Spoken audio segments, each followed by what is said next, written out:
And I'm going to record. I think it's recording now. Perfect.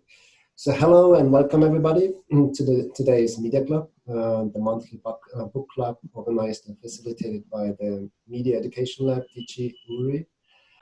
So I'm Michael. I'm the User Services Librarian at the American University of Paris. And maybe there's going to be Samantha joining us as well later on. But I know that she's in California at the moment, so she might maybe drop out. Today, we are very happy to have Salome with us. I'm not sure if I'm 100% sure how to pronounce your last name. It's Apkhazishvili. It's not a big problem because I experienced this many times here since I'm here. Sorry, I have to apologize. But so she will actually today facilitate the conversation, and we're going to talk today about the book Irresistible, the Rise of Addictive Technology and the Business of Keeping Us Hooked. It has been a topic for, I would say, at least 10 years. I can imagine the relation between technology and addiction and how to see this relation. There's been many books. So this is one very interesting book by Adam Alter. He's a psychologist and an associate professor at the New York University. And as I said, he's exploring this question about technology devices and to what extent we are hooked up to those technological devices. So I'm very thrilled to have you, Salome, today. So please take it away. It's all yours. And there you go. Thank you, Michelle. Thank you so much for having this opportunity to be a host in this discussion club. Actually, I heard about the Media Education Lab 2 months ago when I attended the Media Literacy Conference in Washington, D.C. And I was just inspired to join the club and be participant of the really important conversation we have nowadays related to media, technology, and how can we use our experience and knowledge to empower each other and members, people around us, to be more aware of technologies and threats that sometimes comes from the internet or from technologies. I will start introduction. I will tell a little bit about myself, who I am, what I'm doing here. So I'm a Fulbright student, graduate student at the University of Southern Indiana. It's my second year and I'm doing my research in media literacy education. I will be graduating next year, and my master's thesis actually is about the co-generational approach in media literacy education. So how can parents and teachers can be really helpful for their kids, and how kids can teach something to their teachers and parents in terms of technology use. So I approach this topic from this co-generational perspective. And I became really interested in technologies and addiction since I started listening some different podcasts, and I will try to share this podcast with you as well, because those podcasts are really, really interesting in terms of giving some advices and thoughtful conversation on technology addiction. And this book, I think, I will talk about more about how it's changed my behaviors and attitudes regarding technologies. But first of all, before we start talking about book, I just want you to hear from you. So what you are doing and how you are related to this topic we are going to discuss today. Okay, I can probably go first. So I'm Devina. I'm a PhD student from India, and my MPhil dissertation was on media literacy. And I, in fact, got in touch with Professor Hobbs, and she helped me a lot to guide me through the process of how I could be a potential graduate student, a PhD student. So if I could also talk about my take on the book, it is something else, this book. I mean, I started with a little bit of, I don't know, cynicism, because it felt like, this was just another moneymaker for the author. Let's get people riled up about addiction and technology. And I mean, seriously, behavioral addiction, it sounds like something that is made up. But when I looked through the videos that Michael sent, I guess I've softened my approach a little bit regarding Professor Alter's work. It does seem like he's going through the things that he's talking about, and he's only trying to find solutions to help us sort of use the positive aspects of technology and try and minimize the damage that technology can bring with it based on our misuse of technology. So I guess to reiterate, tech's not good or bad. We use it in a bad or good way. So yeah, that's that. Okay, over to someone else. So, anybody wants to share their experience related to this book or the information that is given in the book? Sure, of course, I will offer my point of view. I am reading I shared Davina's initial skepticism, so that aligned with my philosophy, but immediately after working through the Alter book, I am now reading a book that's blowing my mind, but also making me critique Adam Alter. It's a book by Shoshana Zuboff called The Age of Surveillance Capitalism. And Zuboff puts this phenomenon in a larger cultural perspective, taking it out of the realm of the individual and putting it more in the area of the corporations and around algorithm design. And somehow, for me, that shift from the individual perspective to the more structural perspective has been really helpful. So I am fascinated by this topic. I'm looking forward to talking about it with you all. Yeah, that's really interesting, and I think we need to discuss this in a broader perspective, as you mentioned, Rene. But first of all, for those who haven't read this book yet, I just go and I will present it shortly. So we have in this book we have these 3 parts. We have the history of addiction and behavioral addiction. We have the major ingredients, so what makes us addicted to the technologies, and we have some, in this book, we have some conversation regarding solutions and how can we cope with this addiction. But for me, I would say that I listened some different podcasts again and some books, read some books, and we are not agreed that this is, we can call it addiction or not. And I think this should be the major topic today we can discuss. When you read this book or when you read some articles or listen some podcasts that claims that we are massively addicted to technologies or social media or gaming, do you completely share this concern, and do you think that it's like alarming today to say that we are addicted to technologies? What makes you say claim this, if you can say that?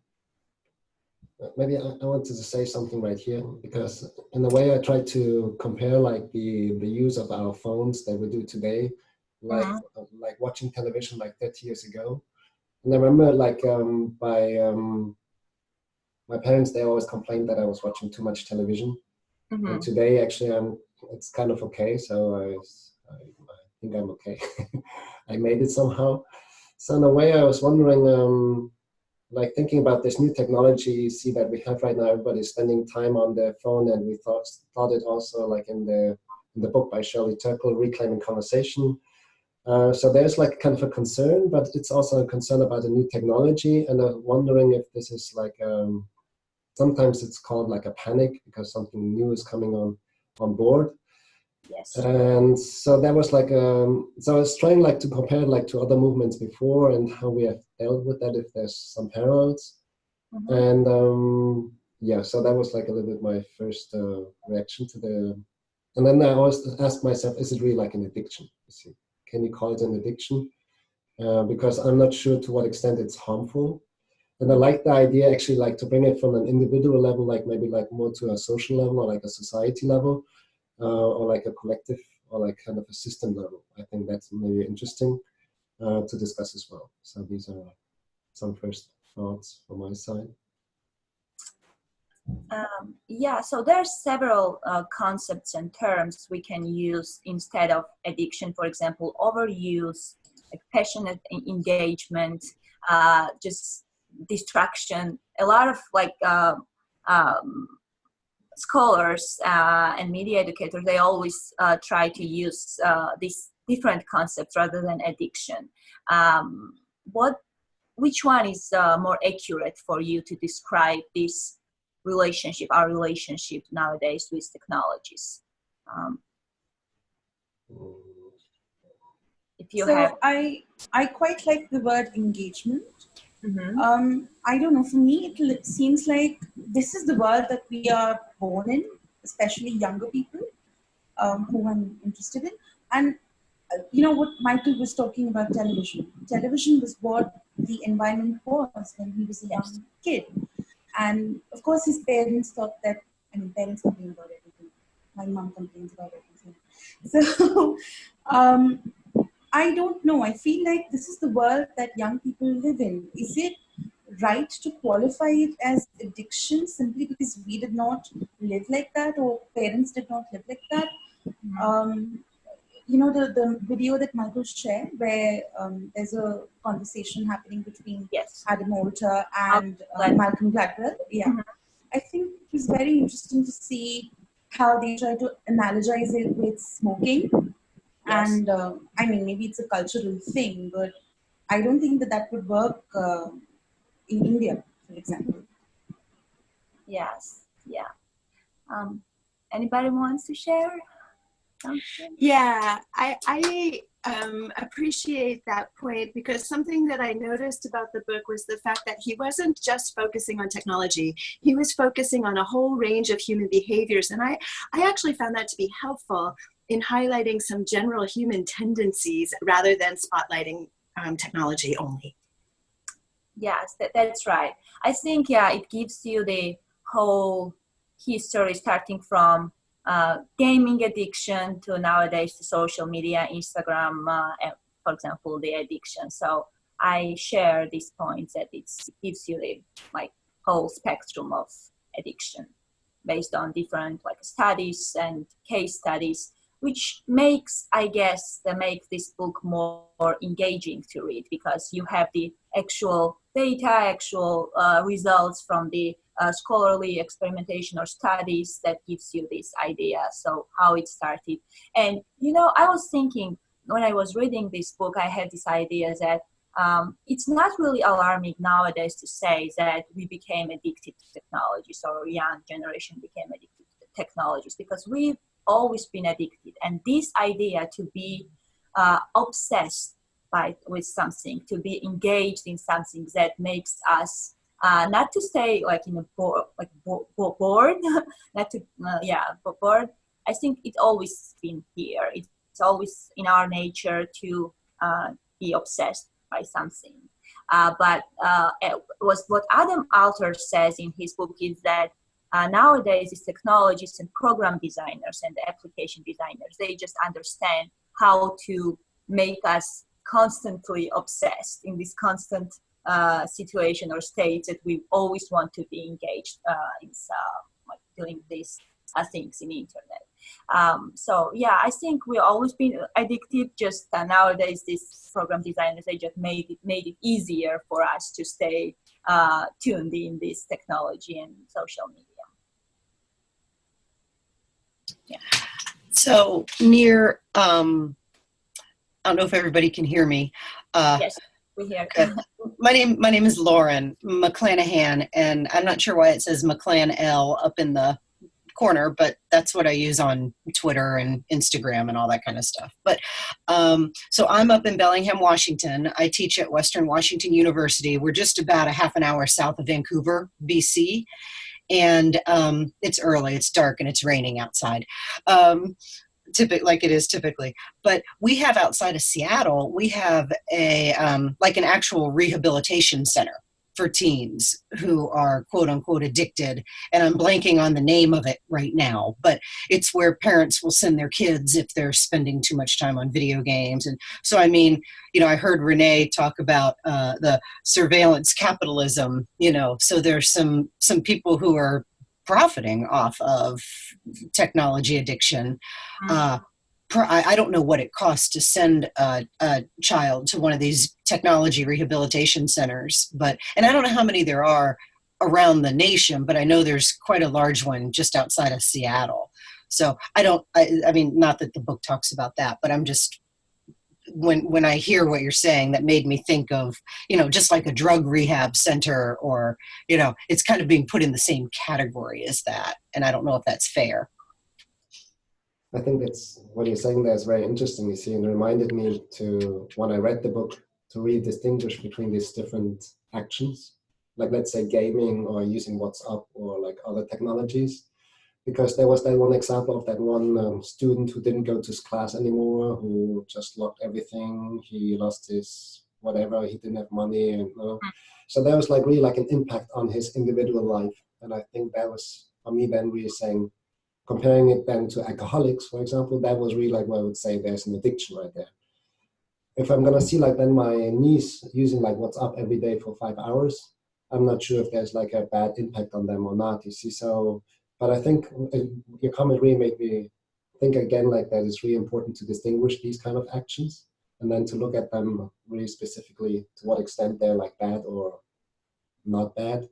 And yeah, so that was like a short comment from myself. Yeah, I think that one of the things about this book is that it feeds into popular existing narratives about how negative the internet and technology is in general. I mean, I think there's a wide appetite for this kind of narrative, and I couldn't help but read it, be a little cynical, thinking about the lack of evidence for me in some of the claims that were being made, even though it's really well footnoted and there's a ton of sources. I've never read a book about communications that doesn't, reference any comm scholars at all. It's all psychology, and that's fine. That's where he's coming from. But there is 100 years of research in comm studies. You might want to draw on that a little bit. And I was looking for him to integrate that a little bit more, and I was disappointed that he didn't do that. That's a big hole for me in the book. Yeah, I can agree with that, because as someone who is interested in communication research, I had this feeling that there was not a lot saying about these communication theories and communication perspectives. Yeah, that's right. But I think that I'm still trying to get some really like a good points from this book, because for me personally, this book was really eye-opening. I just my complete like behavior in terms of addiction, because right now I'm a graduate student, I'm an international student here, and when I arrived to the United States, I kind of experienced a lot of cultural shock and some struggles, and I became very vulnerable for different kind of addictions. And I want, for example, shopping addiction, caffeine addiction, candies. So, and I realized that I was in a vulnerable situation, and it was easier for me to get addicted to some things here. But this book kind of like empowered me in terms of starting controlling myself. And right now I'm working on it, and I kind of like changed my lifestyle slightly. So what's your thoughts on it? How the personal situation, for example, I described right now that I was in a kind of like stressful situation. How do you think that this personal stress and personal situation affects to become really addicted to technologies? If you can say something on it.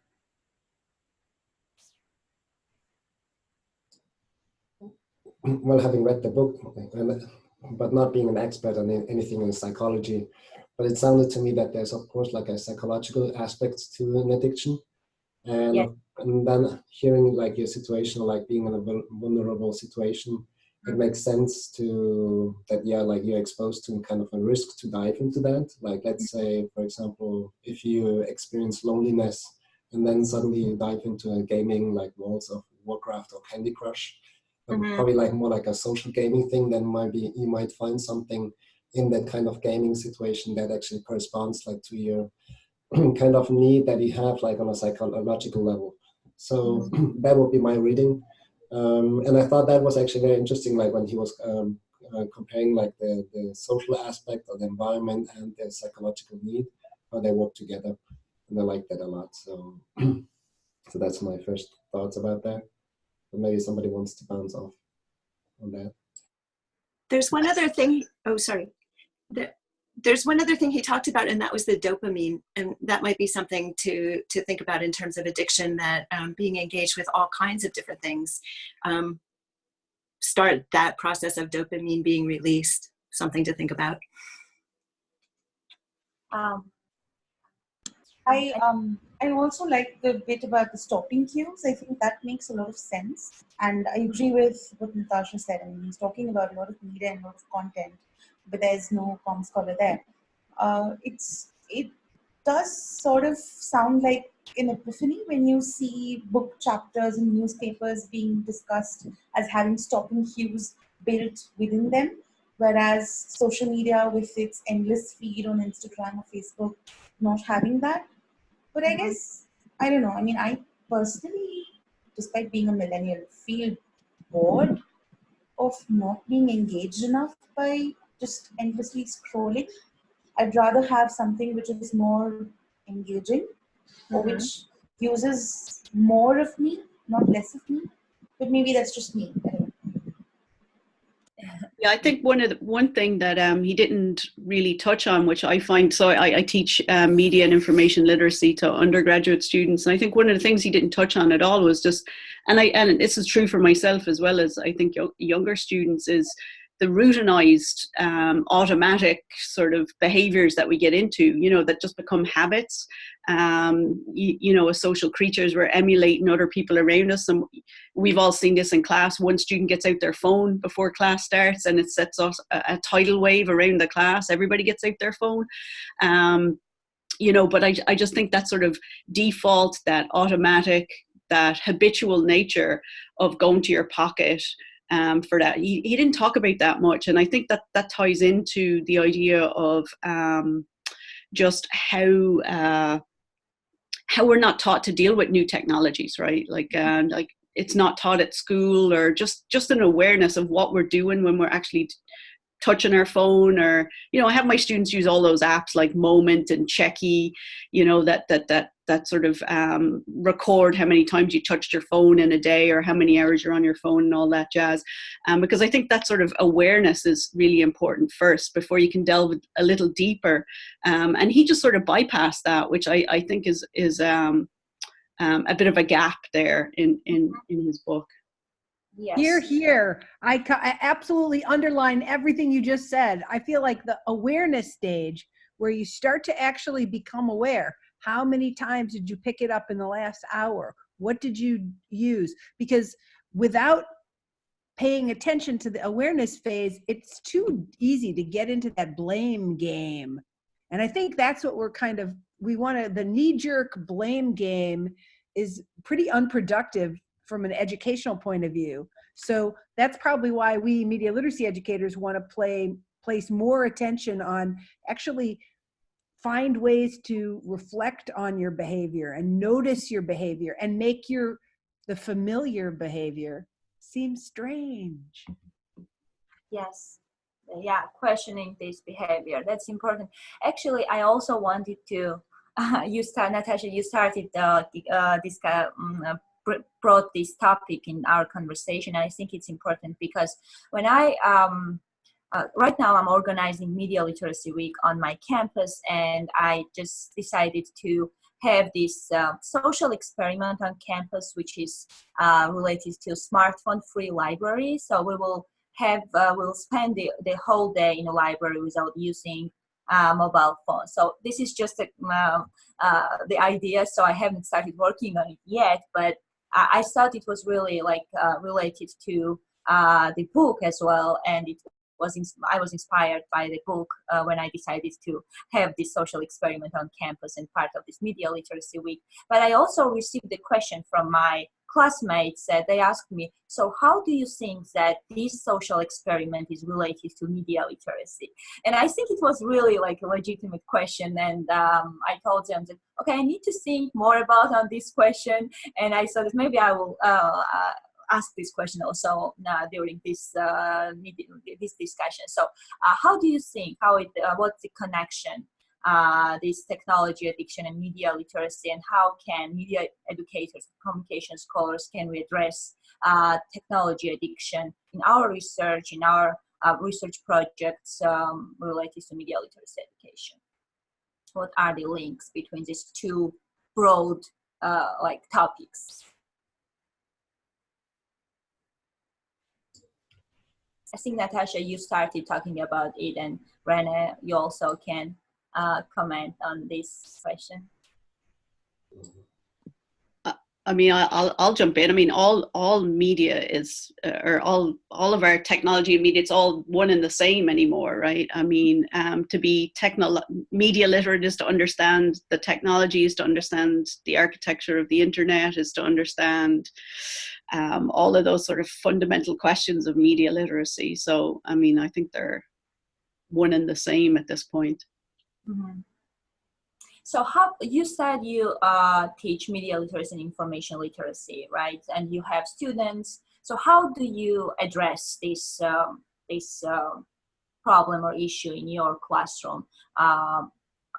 Because technology, we can, and Book also says that we can also use technology to benefit like some things in our life. So how you balance or this technology in your class to be it's beneficial and not really distractful?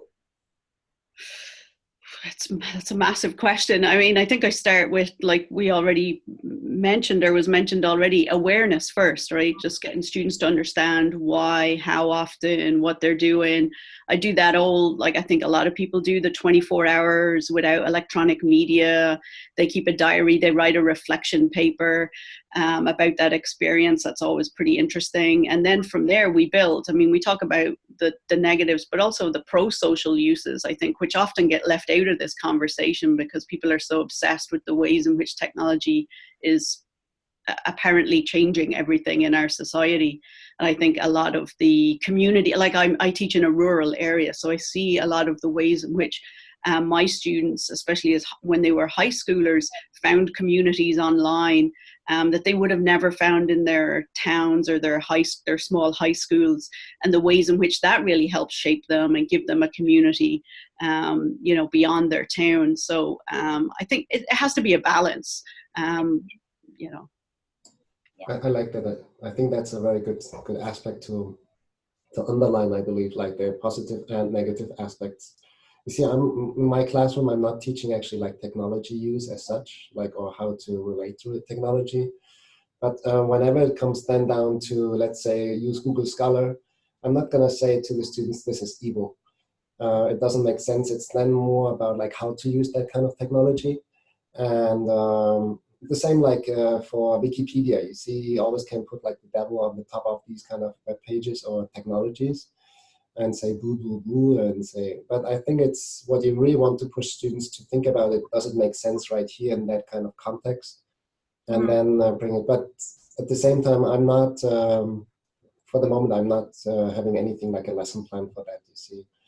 But these are like in between, I'm pushing for that kind of technology use and that students get that kind of understanding. So. Yeah. No, we get back to awareness, right? Yeah. The first thing that Natasha and Sahabs were talking about, right?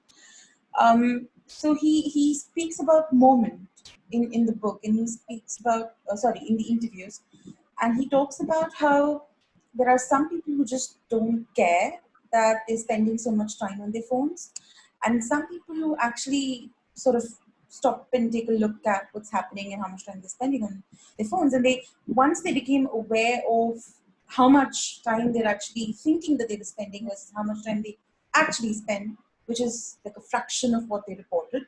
I'm sorry, they reported a fraction. They actually spent a lot more time on their streams. The ones who cared about it started taking steps on reducing how much time they spend on it. So I guess maybe the first step would be awareness, checking if you care about how much time you're spending, and then maybe doing something about it. I mean, I'm sure that's not always successful because we triggered not to resist temptation, I guess, which is why all these algorithms work on YouTube especially.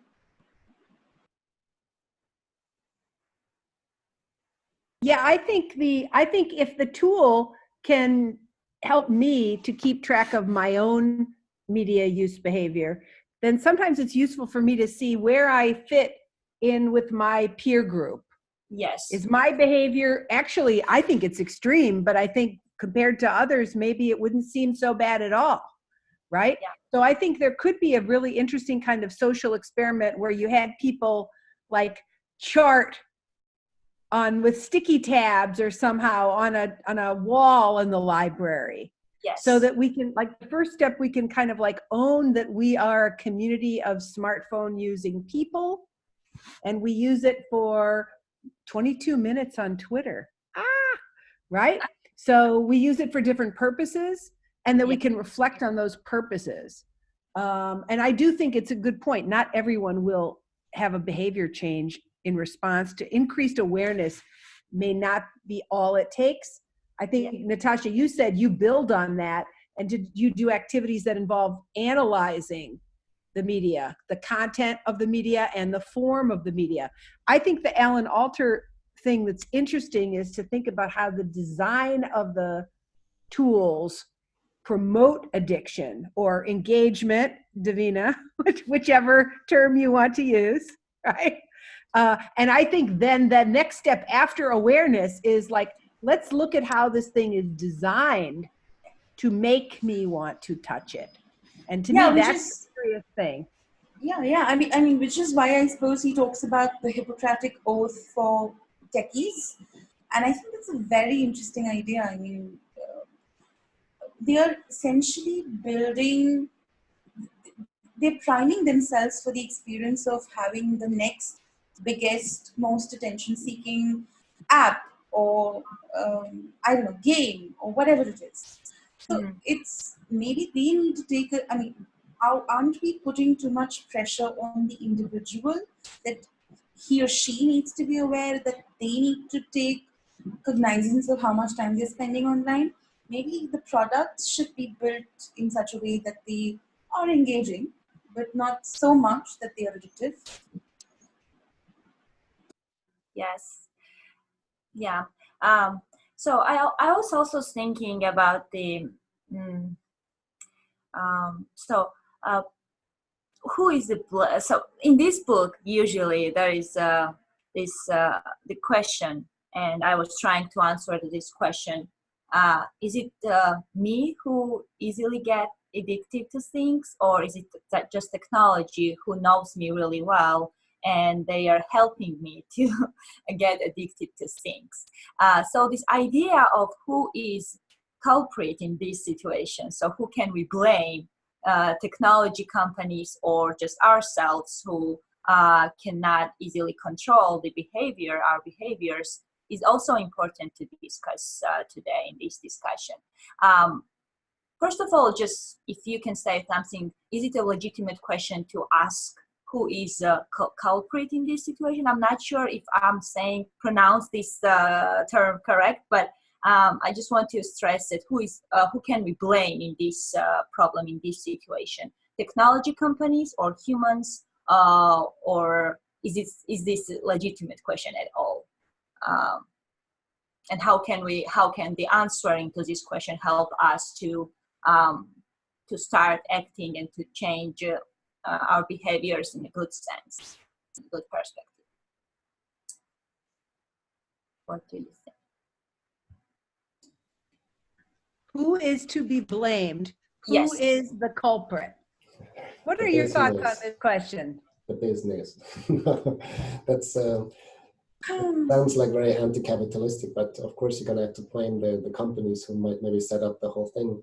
So like maybe as a German I can say that because I'm not in the yeah, I think like of course like the idea of course of the companies is like to bring the people back, and we have read like the book by Tim Wu about the attention merchant like 2 months ago, and it's going in that direction that people are the attention economy, the business, they're trying to get us back. and like this they're driving like the economy.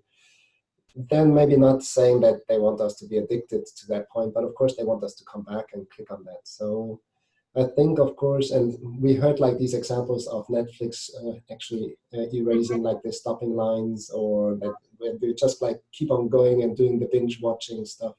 Yes. So there's maybe some ideas, of course, where you can say you can, if you want to use that word, blame the companies, of course. So yeah, even Tencent does that. So the games developed by Tencent, it has a built-in time factor. So if you've played a game for say 20 minutes or 30 minutes, it automatically asks you to put your phone down for a couple of minutes, and then you can come back to the game again.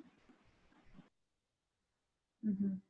And it also goes like in the direction, like in the critique that was like, I think, I'm not sure like when, but I think to create like this wrong desire, this wrong consciousness about like a desire that you might have and actually don't have it. You see, for example, playing Candy Crush, for me, it's totally outrageous to play that game. But some people, they really enjoy that, you see. So then, but I was wondering to what extent do we create right here something like a need that does not exist before? And so these questions I'm asking myself right here, and it goes then also like in the direction what Rainy, she was saying at the beginning, like more like looking at the system level. To what extent is that, do we think that's good or bad, or is that, or what kind of, it goes for me even like in the direction of saying, what kind of society do we want to live? It's more like this kind of vision and values, but I'm not sure if I'm too normative right here. So that's something what I'm asking myself sometimes. If I'm getting like a moral person, like the priest who's going to say, don't do that. Sometimes a bit. Yeah.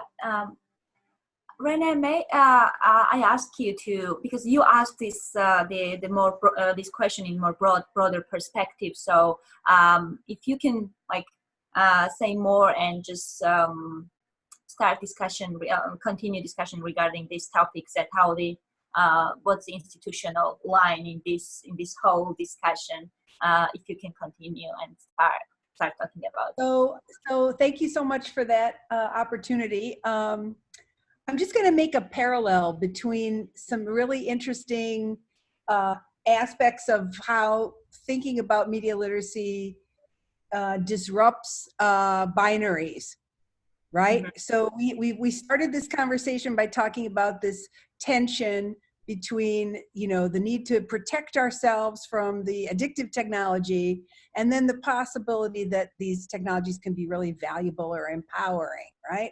So there's that dialectic between empowerment and protection. Mm-hmm. Now you open up another binary, the blame binary, right? Who is at fault? Is it the individual and the choices we make? Yes. Is it the institution and the options we are provided? Mm-hmm. In both cases, rather than think of it as either or, it's really helpful to think of it as a dialectic, like a both and. Both and is really much more productive. In fact, the first person who wrote about this in a theoretical way was Sister Elizabeth Toman of the Center for Media Literacy. Back in the early 1990s, she observed that the debates and discussions about media violence and how much violence there was in Hollywood movies and TV shows was very unproductive because of what she called the spiral of blame. That when individuals point fingers at Hollywood, Hollywood points the fingers right back at us. And this is essentially, there's no learning that happens. Yes. From this dynamic. Instead, it's almost like we could think about it from a systems point of view, right? And think about how both the individual and the institution are in this kind of complicated interrelationship. Neither one of us is fully to blame, right? And neither one of us can really fix the problem out all by ourselves, right? Which is, I think, like another reason why media literacy people think that having the media industry as stakeholders is important, because we aren't gonna fix this without help from the people who make these devices and tools. Yeah, you're right. Yeah, it reminds me of sometimes a pointing fingers. When I was a kid, yeah, everybody was trying to point fingers to different persons, so different kids. So it reminds me of this situation when we are trying to blame each other, but there is no teachers often really like these debates because they do create a lot of lively discussion. Yes. Right? And I will plead guilty as charged to having exploited yes. these controversies in order to get people to start to give a damn. Yes. But it's a hook, right? It's only the beginning of the situation. It's not the whole story. That's right. Yeah.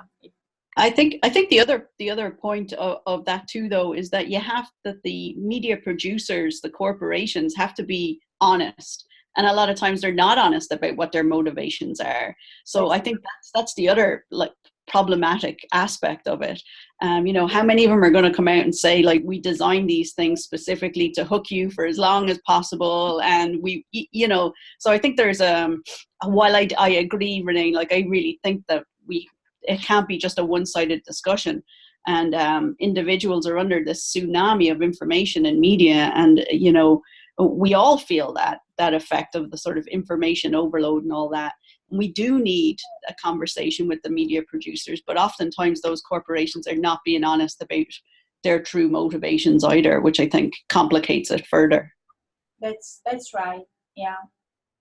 And just to throw that in the mix, I was reading this investigation about Google, and they used to have these amazing open meetings where employees who were often quite polarized about issues would come out and openly discuss things that were bothering them about what Google was doing, not just inside the company, but what Google was doing with its other stakeholders and what Google was producing.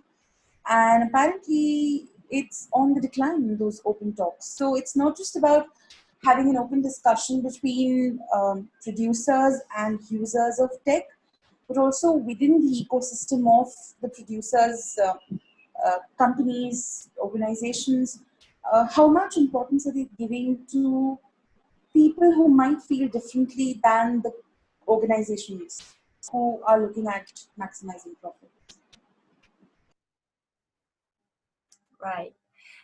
So one note I just want to make here, it's also related to this, the power of companies that are behind this addiction. So I was listening to the podcast, the Vox Media podcast, Ezra Klein, and he talks about this addiction, and he has really interesting discussion with Neil, I don't recall the name, but he is an author of the book Hooked, which is also kind of like a different approach what is written in this book, Adam Alter's book. And this author says that when we say when we coin these terms that we are addicted to technologies, we give a lot of credit to companies and media companies that they can do some bad things to us, and they can govern, they can control us. And I really like this idea because by naming this and coining it's an addiction, this relationship between us and technologies, I think this also contains some threat to give the technology companies this credit that they can do it. And I think it's really also an interesting point just to make here in this conversation. Yeah, totally. I mean, comparing big tech to big tobacco, yes. I think that was the clearest way in which Alter was holding them more responsible for what they're doing. Yes. Yeah. I think we don't have a lot of time. And before we conclude our conversation, and I will ask just two concluding questions. Just it popped up in my mind right now because we are kind of like international participants right now in this discussion. Davina, you have some experience in your culture. I represent Eastern European culture. And I think that speaking about technology and addiction and controlling ourselves is also part of the upbringing and culture. It comes from the culture. So what can you say, for example, in Asian and Eastern cultures, let's say this way, I guess they are more careful, and they try to set up some limits for the young generation in terms of relationship with technologies, which is a little bit different from Western approach. So what can you say regarding this? Just a short, and then we can conclude the conversation. So I'm actually seeing a lot of different things happening right now. So on one hand, a lot of families in Asia, especially India, live in large families, joint families. So it's not like, but you also have a lot of nuclear families these days, because parents have moved to urban areas that are, both parents are working, children are either at daycare or at home with someone alone. And so you have these, so just like how diverse India is, you have these diverse things that are happening with technology as well. So you have families where children are being closely monitored, where parents ensure that they introduce social media or they introduce tech to them in a certain way. You also have situations where tech or social media is used as a babysitter. So there are these, different things happening. Yes. And I mean, it's quite intense. I mean, you have on one hand families where parents and grandparents are very clear about how the children are supposed to use social media or technology. I'm saying social media a lot because that's what I'm working on right now. Sorry. And then you also have families where there is this little subtle sort of a fight going between the parent and the grandparent, especially the paternal grandparent, where the parent believes that the grandparent is sort of spoiling the kid and becoming their favorite by giving them more access to social media and smartphones. So it's all over the place, really. And you can't really have a sort of theory tying it all beautifully together. It's insane. Yes, because for example, in China and South Korea, I think they already coined this addiction as a problem, as a the behavioral disorder, as far as I know. While in the United States and Western scholarly societies, they are still arguing if whether it is a behavioral disorder or not. I was just reading this Psychologists Association research, and they are still arguing on that can we coin this term addiction and behavioral disorder or not? So I think it also shows this cultural difference in this conversation and this discussion. Salome, I am absolutely fascinated by this phenomenon, because I have long observed that in South Korea, there is a very strong focus on media addictions being problematic. But in North America, I mean, out in Washington State, like Lauren said, there's definitely some of this in some parts of the country, but it's nowhere near the scale that it is in South Korea. And so I started thinking about what cultural attitudes enable families to think about media use as harmful. Yes. Right? That's right. Maybe that's the key to thinking about how the term addiction is using, because addiction is harmful. Like eating, I'm addicted to eating, right? But eating is not an addiction, right? Yeah. Well, it can be. It can be. Hope so. Right? It can be harmful. But again, this issue of harm may be the fundamental thing that, like in Latin America, Antonio, how do the people in Colombia, do they think about media addiction as harmful? No, he says. Turn your microphone on. No, I think that not. Is more the use for other topics. Maybe. Yeah. So in Latin America, it might not be positioned as a harm. Yes. In Europe, I think it's more likely to be positioned as a harm, right? Yes. In Great Britain and in Canada, yes. Yeah. It's almost sometimes seen, for example, in the French context, people would complain actually that you would continue working after the 6 o'clock at night.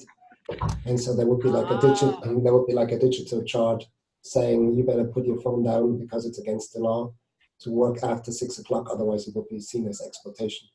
Right, because the cultural, the work-life balance in France is such a cultural value, Yes. right? That you shouldn't be working all the time. You shouldn't be on your device all the time. Fascinating.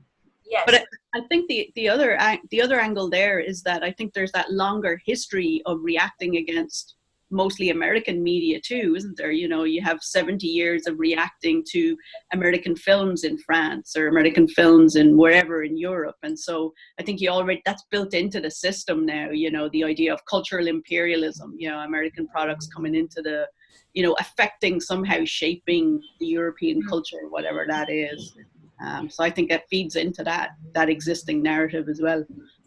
Yes. I agree on that, yeah. It's sometimes always swinging into the debate, like when you have that. And the French always claim to be something special. So it's l'exception culturelle de la France. So in a way, that's like sometimes swinging in this. So they say we just do it differently. So. Mm-hmm. Yeah, and I mean, I could quite see going the other way, you know, just like Antonia was saying, it could be considered quite the quality to be addicted to tech among the young generations. They'd be like, oh, our kid is doing great things on TikTok these days. The funny thing, coming back to the French, but they all do it, you see. They all go, they are all like the worst smartphone users in the world, like they're the worst McDonald's eater in the world. They all go, they complain about the US, but they all go to McDonald's. So it's a kind of a funny situation there. Yes. Yeah.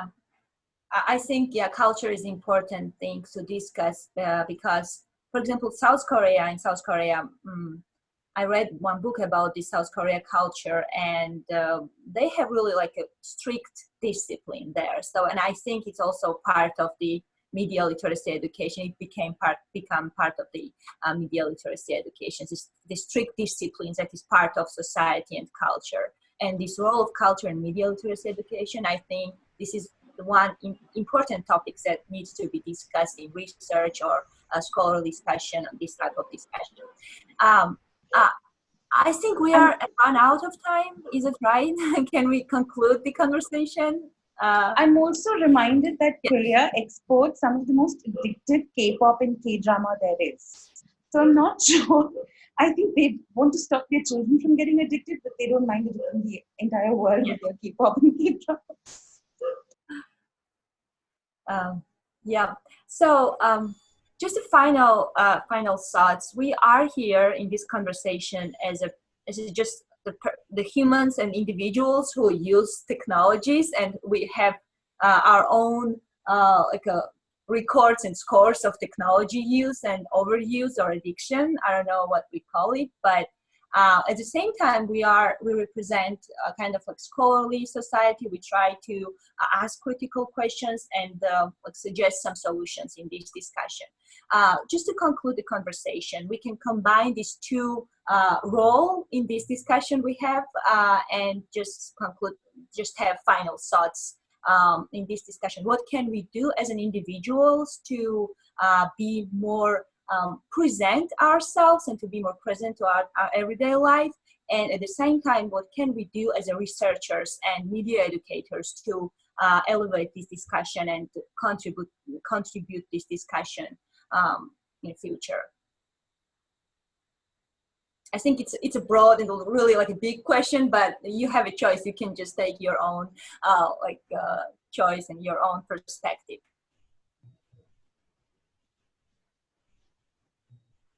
I think like there's of course like it's easy to act like on an individual level, and also like in my work environment where I'm already like I can discuss with students. But I like the idea what René brought up about them working together with these kind of companies. Yes. Because it's true, like we can always like these contradictory or like against these others, and I like the idea of like doing it together. So, but that's maybe a bit more complicated. And maybe that's something like that's the challenge maybe for the future, to work here better together. Yes. Is there anything I did not ask? Maybe I didn't ask the questions that is important in this conversation. So if you want to add something, if you want to share your own perspective on this topic, feel free to do it. I'm just going to make one comment on one action step that would be useful. Obviously, yes, the talk about addictive technologies needs to broaden, right? We need more people who are willing to dialogue about the way in which we use media and the way in which it uses us. So I did want to make an announcement about our next webinar. It happens Monday, October 21st, just 2 weeks from today. That is when we are celebrating Media Literacy Week. And we're doing our next webinar on film, media, and digital literacy in academic libraries. And we are featuring 3 really interesting academic librarians from the University of Minnesota, Virginia Tech, and North Carolina State University Libraries. These are 3 really talented professionals who are going to share some of their experiences in developing film and media literacy programs in academic library and higher education context more broadly. So, so we need to have more stakeholders involved, and we love the librarians, Michael. We do. We love the librarians. Thank you. So we also have, I love you too, Renee. So we think next, in 2 weeks, we dig into the leadership role that librarians can play in higher education. So Salome, thank you so much for leading off this great back to school event. We just treasure the DigiURI community. Michael, you and Sam have created a marvelous thing here. Thank you all for joining us. Let's do our signature goodbye. So because it is the Thank you so much. I'm really glad that I joined this club. Move your fingers to grow up and wave goodbye. All right, ready? Try it. Ready? Yeah, here we go. Wave goodbye. It's going like this. You do it? I've never done it before. So I'm doing it right now. It's like for scrubbing my back. It seems. First I'm hearing of it. When I want to surprise my girlfriend, I do like this. Don't do that. But well, yeah. Thanks so much, Salome. It was fantastic. I really enjoyed the conversation. Thank you everybody as well for coming along, for wherever you are, all around the world. It's always a pleasure to see you. Stay in touch, and I think the next media book club is going to be beginning of November. But I really appreciate also the announcement for the media literacy event on the 21st of October. So please join us right there and bring your good vibes, and then we're gonna have a good time. Thank you very much. Thank you so much. Have a nice good one. job. Thank you. Bye. Bye. Like this.